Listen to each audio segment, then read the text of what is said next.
آپ اگر پرابلم میں ہیں، روزی کے مسائل ہیں، اولاد نہیں ہو رہی ہے یا کوئی بھی پرابلم ہے، ایک واقعہ سنیے.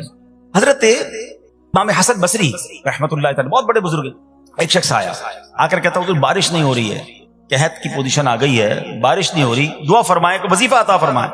آپ نے فرمایا استغفار کرو. وہ چلا گیا. اچھا ایک بزرگ بیٹھے تھے ان کے پاس، حضرت ربیع بن صبیح رحمت اللہ، وہ دیکھ رہے تھے.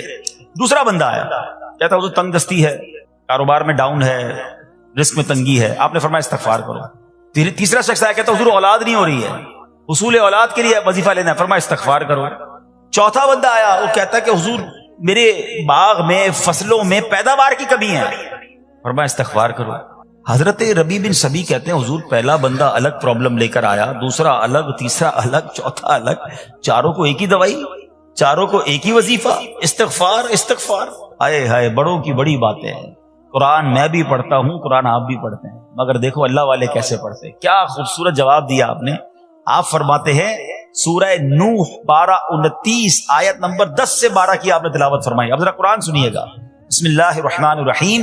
استغفروا ربکم انہ کان غفارا یرسل السماء علیکم مدرارا ویمددکم باموال وبنین ویجعل لکم جنات ویجعل لکم انہارا. سبحان اللہ. ذرا سنیے گا، اپنے رب سے معافی مانگو. استغفروا ربکم انہ کان غفارا، بے شک وہ بڑا معاف کرنے والا ہے. اب دے گا عطا، کیا فرمائے گا؟ یرسل السماء علیکم مدرارا، وہ تم پر موسلا دھار بارش بھیجے گا. وَيُمْدِدْكُمْ بِأَمْوَالٍ وَبَنِينَ وَيَجْعَلْ لَكُمْ جَنَّاتٍ وَيَجْعَلْ لَكُمْ أَنْهَارًا. فرمایا اور مالوں اور بیٹوں سے تمہاری مدد فرمائے گا، اور تمہارے لیے باغات بنا دے گا، اور تمہارے لیے نہریں بنائے گا. باغات بھی بڑھ رہے ہیں، اولاد بھی عطا ہو رہی ہے، مال بھی بڑھ رہا ہے، بارش بھی ہو رہی ہے. اس چیز سے؟ استغفار سے. تو استغفار یہ آپ کے بہت سارے پرابلمز کا حل ہے، مسائل کا حل ہے. بس اپنی زبان استغفار سے تر رکھے. اچھا پھر اس میں تھوڑی سی شرمندگی بھی ہو. ایسا نہیں کہ استغفار بھی ہو رہا ہے اور دماغ کہیں اور ہے، مسکرا بھی رہے ہیں، ہنس بھی رہے ہیں، اور استغفر اللہ، کسی سے معافی مانگتے ہوئے ہنستا ہے کیا بندہ؟ استغفر اللہ ربی من کل ذنب واتوب الیہ. یا اللہ میں اپنے سارے گناہوں سے تجھ سے معافی مانگ رہا ہوں. بہت سارے استغفار کے سیکھ ہیں. استغفر اللہ العظیم من کل ذنب عظیم. اے اللہ میں تجھ سے استغفار کرتا ہوں، وہ رب جو بہت عظیم ہے، اپنے سارے بڑے گناہوں سے میں استغفار کرتا ہوں. الگ الگ سیغوں سے اللہ کی بارگاہ میں استغفار کریں. ہو سکے تو کبھی گناہ یاد آئیں تو آنسو بھی بہ رہے ہوں، مگر یہ استغفار اللہ کو بڑا پسند ہے، معافی رب کو بہت پسند ہے. ابو اللیث سمرقندی رحمت اللہ تعالی لکھتے ہیں پچھلی قوموں میں ایک شخص تھا، اس نے بہت گناہ کیے تھے. ایک بار اس نے اپنی پچھلی زندگی کے بارے میں سوچا، گناہوں کے بارے میں غور و فکر کیا تو اسے شرمندگی ہوئی. اس نے نادم و شرمندہ ہو کر 3 مرتبہ کہا اللہم غفرانک اللہم غفرانک اللہم غفرانک. اے اللہ تیری بخشش، اے اللہ تیری بخشش، اے اللہ پاک تیری بخشش. اسی لمحے اس کو موت آ گئی اور اللہ پاک نے اس کی بخشش فرما دی. آئیے ہم بھی پڑھ لیتے. اللہم غفرانک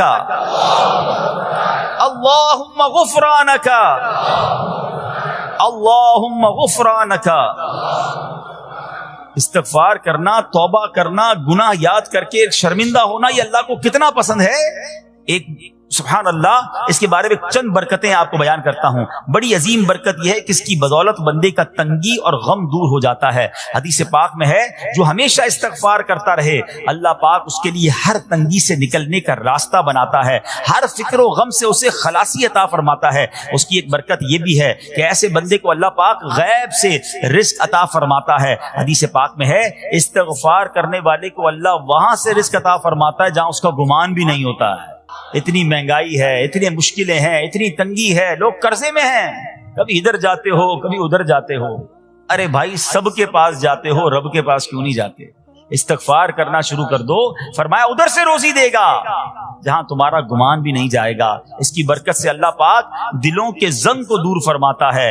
آئیے پیارے اسلامی بھائیوں، اللہ کو معافی مانگنا، دل سے پکارنا کتنا پسند ہے. میں آپ کو ایک بہت ہی خوبصورت واقعہ بتاتا ہوں، اور یہ واقعہ ہے حضرت موسیٰ علیہ نبینا علیہ السلام کا. اللہ پاک نے حضرت موسیٰ علیہ نبینا علیہ السلام نے ایک بار اپنی مناجات میں عرض کیا یا اللہ یا رب. اللہ پاک کی طرف سے جواب آیا لبیک یا موسیٰ. آپ نے عرض کی یا اللہ تو میرا مالک ہے، تو خالق ہے، میں تو تیرا بندہ ہوں، ارشاد ہوا مجھے یہ پسند ہے کہ جب مجھے کوئی میرا بندہ یا رب پکارے تو میں اسے لبیک کہہ کر جواب دوں۔ اللہ فرما رہا ہے، حضرت موسیٰ نے عرض کی یا رب کیا یہ ہر مطیع بندے کے لیے ہے؟ کیا ہر نیک آدمی کے لیے ایسا ہے کہ جب تجھے وہ پکارے تو لبیک فرماتا ہے؟ سنو، اللہ فرماتا ہے ہاں بلکہ ہر گناہگار بندے کے لیے بھی ہے۔ حضرت موسیٰ نے عرض کی یا اللہ فرما بردار تو تیری اطاعت کرتا ہے، وہ بات تو سمجھ آ رہی ہے، گناہگار پر یہ کرم کس وجہ سے؟ اے ہائے، سنو میرے رب کیسا کریم ہے، فرماتا ہے اے موسیٰ اگر میں بھلائی کرنے والے کو اس کی بھلائی کا بدلہ دوں اور برائی کرنے والے پر اس کی برائی کی وجہ سے احسان نہ کروں تو میرا جود و کرم کہاں جائے گا؟ اللہ فرماتا ہے میرا پھر کرم، میری رحمت کس لیے ہے؟ برائی کرنے والا بھی، گناہ کرنے والا بھی مجھے پکارتا ہے، میں اسے بھی لبیک کہہ کر جواب دیتا ہوں۔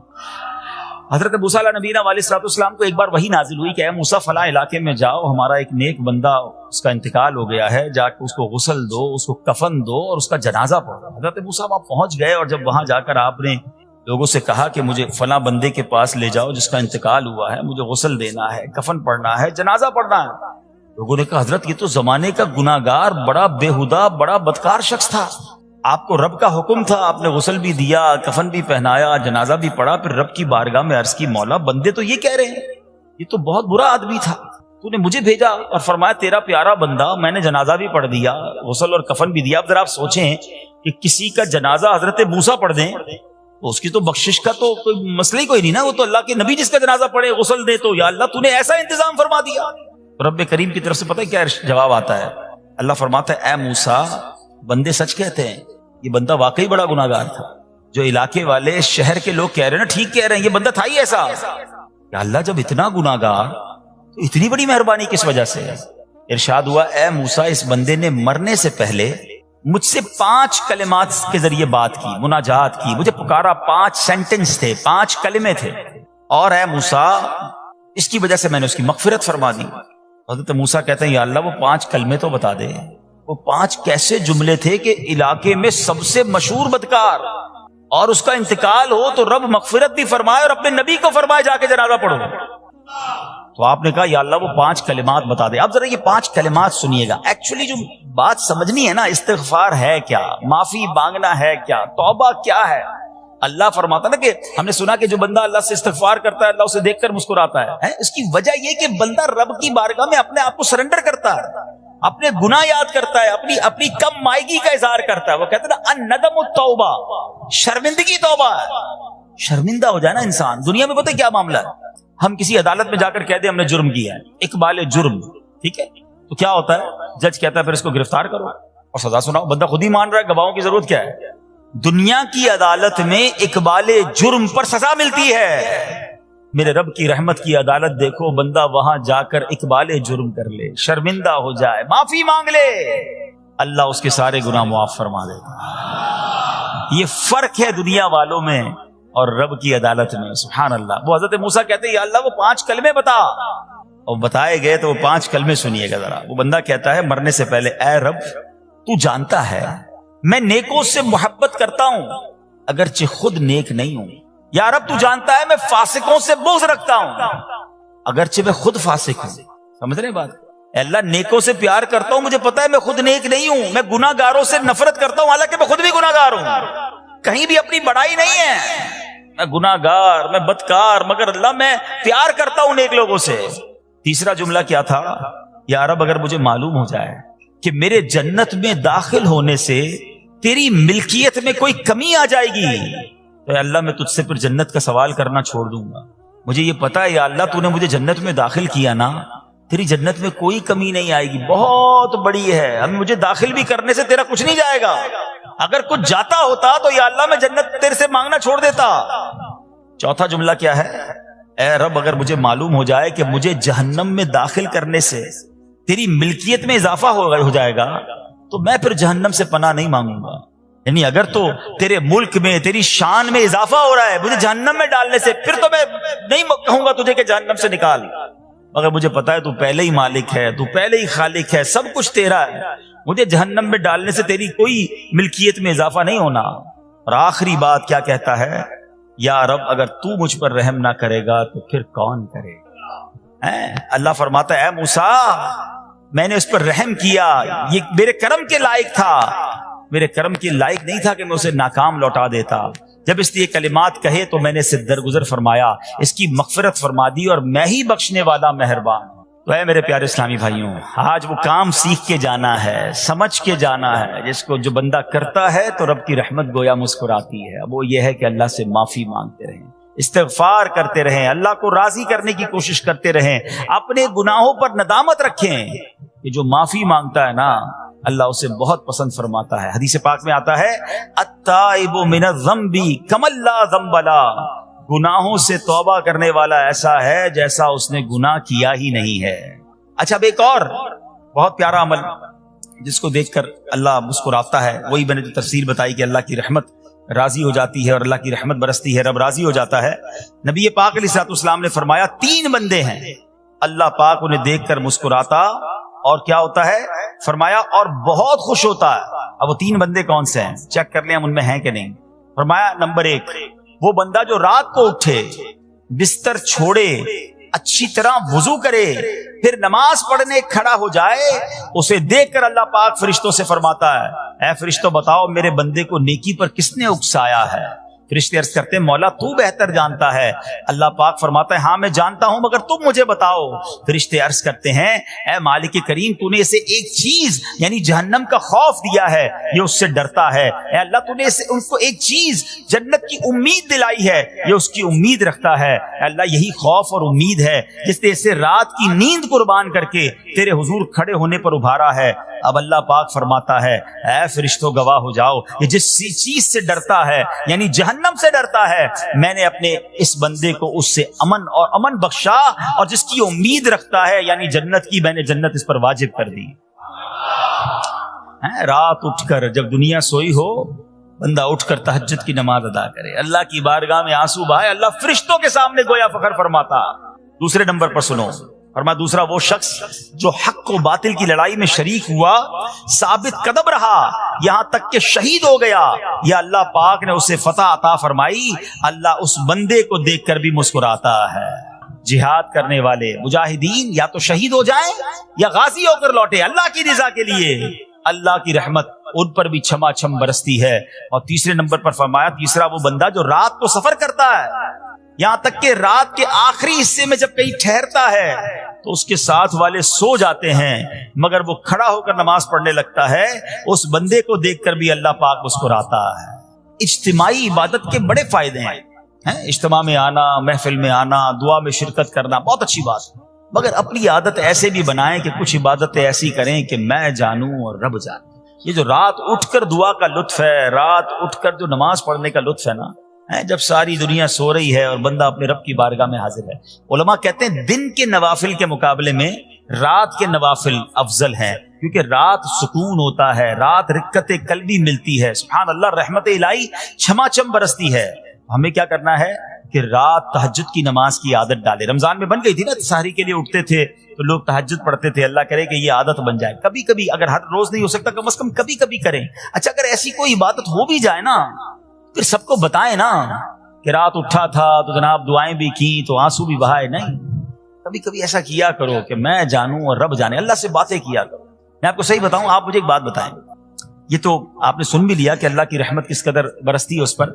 زندگی میں بھی جب کبھی ہم پریشان ہوں اور رات نیند نہ آئے، کبھی کبھی ایسا ہوتا ہے پریشانی میں نیند نہیں آتی، کروٹیں بدل رہا ہوتا ہے انسان، اور اس کروٹ بدلتے بدلتے میں آپ کی جب والدہ حیات ہوگی یا ماشاءاللہ جن کے پاس ماں موجود ہے، ماں جیسی ہستی کہاں ملتی ہے پھر۔ ایک بار اور سن لو، دنیا کی بہت ساری چیزیں میرے اور آپ کے پاس ہیں جو ریپلیسیبل ہیں، جو بدلی جا سکتی ہیں۔ موبائل فون لیتے ہیں، بڑی خوشی سے لیتے ہیں، مگر نیا ماڈل آتا ہے تو لوگ بدل دیتے ہیں۔ سواری لیتے ہیں، بڑی خوشی ہوتی ہے، مگر جب نئی سواری آتی ہے تو ریپلیس بدل دیتے ہیں، ماڈل نیا آ گیا بھائی، اب وہ پرانی لگتی ہے۔ مگر یاد رکھو ماں باپ چلے جائیں نا، اس کے بعد ماں باپ دوبارہ نہیں ملتے، ان کا کوئی نیا ورژن یا نیا ماڈل نہیں ہے تو ان کی قدر کر لو، ان کی دعائیں لے لو۔ تو بہرحال آپ کبھی کبھی تکلیف میں ایسا ہوا ہو کہ رات کو نیند نہ آئی ہو، بے قرار ہو کر ماں کے پاس گیا ہوں، آنکھوں میں آنسو لے کر کہ ماں میں پریشان ہوں، بیمار ہوں، یا قرضے میں ہوں، یا فلاں پرابلم ہے۔ ماں نے کیا کیا تھا؟ کروٹ بدل کر سو گئی تھی کہ بیٹا تو جان تیرا کام جانے، یا ماں خود بھی بیدار ہو گئی، سینے لگایا اور دعا کرنا شروع کر دی۔ بھائی ہم روئے تو ماں بھی روئی، یہ ہے نا ماں. میری تکلیف ایسا لگتا ہے کہ مجھے کبھی کبھی یہ فیصلہ کرنا مشکل ہوتا تھا کہ تکلیف مجھے زیادہ ہوتی ہے میری تکلیف میں یا میری والدہ کو زیادہ ہوتی ہے. بیمار میں ہوں, تکلیف اسے ہے, یہ رشتہ کہاں ملتا ہے؟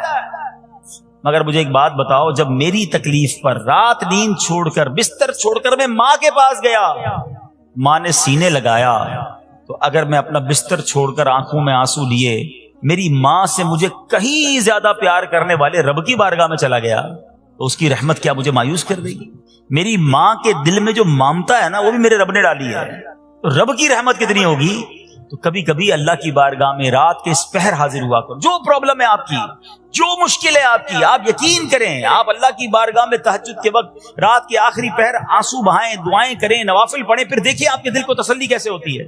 آپ کا ایمان تازہ ہو جائے گا, اور آپ نے دیکھا کہ ایسے وقت عبادت کرنے والوں سے رب کتنا راضی ہوتا ہے. اللہ کرے یہ بات ہمیں سمجھ آ جائے.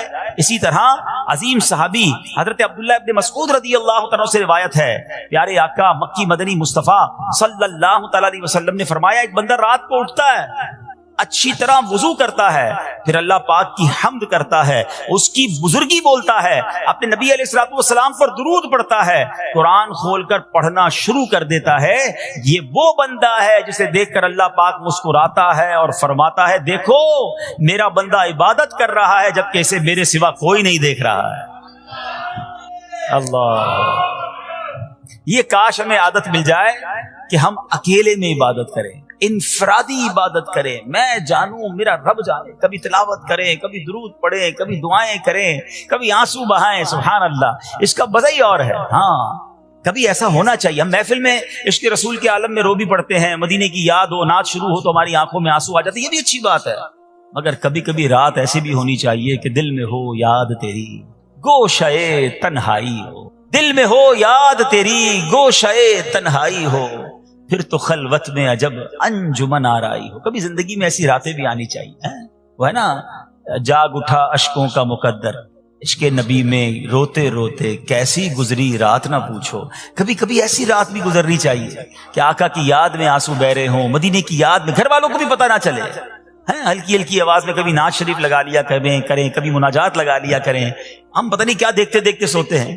کاش انہی تصورات میں آنکھیں بند ہوں کہ میں سو جاؤں یا مصطفیٰ کہتے کہتے, میں سو جاؤں یا مصطفیٰ کہتے کہتے, کھلے آنکھ صلی علی کہتے کہتے. جو مدینے کے تصور میں سوتے ہیں نا, پھر خواب میں زیارت بھی کر لیتے ہیں.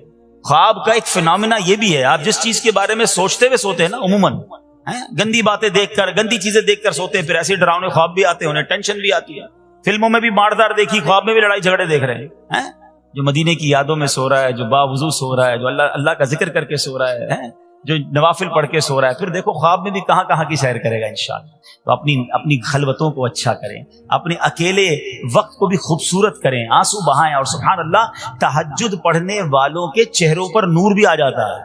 ہاں, یہ ایک الگ نعمت انہیں ملتی ہے, اللہ نصیب فرما دے. اچھا, ایک اور خوبصورت کام ہے, اللہ کریم جنہیں دیکھ کر مسکراتا ہے. فرمایا, حضرت ابو سعید خدری رضی اللہ تعالیٰ فرماتے ہیں, رسول ذیشان مکی مدنی سلطان صلی اللہ تعالیٰ علیہ وسلم نے فرمایا, 3 بندوں کو دیکھ کر اللہ پاک مسکراتا ہے. وہ قوم جو نماز میں صفیں سیدھی کرتی ہے, اور وہ بندہ جو اللہ پاک کی راہ میں جہاد کرتا ہے, تیسرا وہ بندہ جو رات کے اندھیرے میں عبادت کرتا ہے. انہیں دیکھ کر اللہ پاک مسکراتا ہے. جہاد والی بات اور رات والی عبادت کی بات تو ہو گئی. اب اس میں نئی بات سیکھنے کو ملی, صفیں درست کرنے والی. اب روز نماز پڑھ رہے ہیں, صفیں درست نہیں کر رہے ہوتے, امام صاحب کہہ کے تھک جاتے ہیں, کاندھے سے کاندھا ملائیں, صفوں کو سیدھا کریں. صفوں کو سیدھا کرنے والوں کو دیکھ کر رب کی رحمت مسکراتی ہے, رحمت برستی ہے. اب یہ کتنا آسان کام ہے, مگر اس کی طرف بھی توجہ نہیں ہوتی ہے. یاد رکھیے کہ صفیں سیدھی کرنا یہ بڑی نیکی ہے, اور اللہ کرے کہ ہم اس پر عمل کرنے والے بنیں.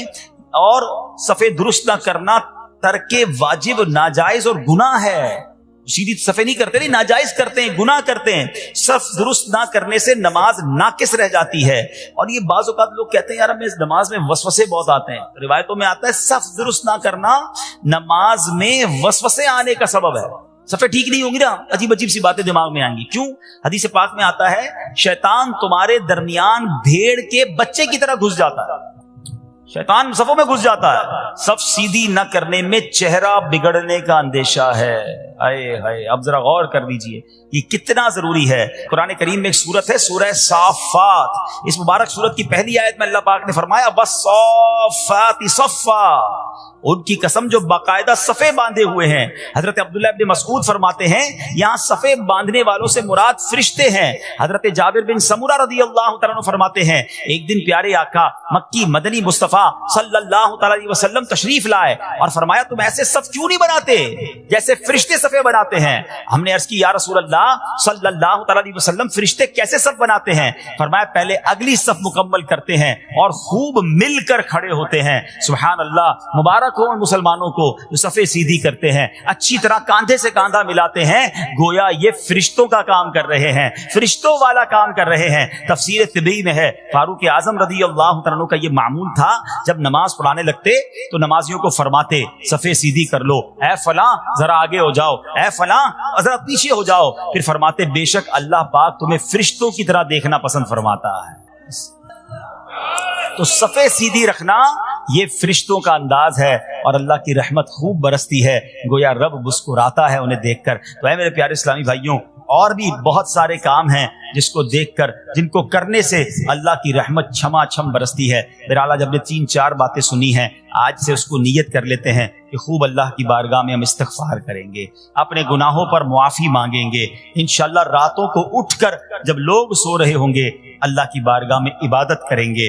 اسی طرح فرمایا کہ صفوں کو درست کریں گے اور انشاءاللہ رب کی بارگاہ سے خوب رحمتیں لوٹیں گے۔ اے میرے پیارے اسلامی بھائیوں، یہ سب کب ہو سکے گا کہ جب ہم اچھے ماحول میں رہیں گے۔ تہجد تو جب پڑھیں گے نا جب پہلے فرض پڑھیں گے، جس کی فرض ہی قضا ہو رہی ہے تو اس کو تہجد کی باری کب آئے گی؟ استغفار تو جب کرے گا جب ایسے ماحول میں آئے گا کہ جہاں گناہوں کو یاد دلا کر معافی مانگنے کا ہمیں انداز اور اس کی فکر دی جائے۔ تو آج کے اس پرفتن دور میں دعوت اسلامی کا یہ پیارا ماحول آپ کے سامنے ہے، اس ماحول سے وابستہ رہیں، ہفتہ وار اجتماع میں، مدنی قافلوں میں، ہفتہ وار مدنی مذاکرے میں شرکت کرتے رہیں گے تو انشاءاللہ ان نیکیوں کا جذبہ بھی ملتا رہے گا اور انشاءاللہ ایسے کام کرنے میں اللہ کرے کامیاب ہو جائے۔ تصور ہی کتنا پیارا ہے، یقین کریں، میں آپ شاید پتہ نہیں وہ فیلنگ آپ کو محسوس ہو رہی ہے کہ نہیں، یہ تصور ہی کتنا پیارا ہے کہ کبھی میں کوئی ایسا عمل کر لوں کہ رب کی رحمت مجھے دیکھ کر مسکرا دے، اللہ راضی ہو جائے، اللہ خوش ہو جائے، اور کیا چاہیے، میری تو زندگی کا حاصل ہو گیا نا۔ تو اب یہ 3-4 کام آپ نے سن لیے ہیں، اس کو عمل کرنا شروع کر دیں۔ اللہ کریم سے دعا کرتا ہوں کہ رب کریم اپنی رضا والے کام ہمیں بڑھ چڑھ کر کرنے کی توفیق عطا فرمائے۔ اللہ پاک ہم سب کو عمل کرنے کی توفیق عطا فرمائے۔ صلو علی الحبیب۔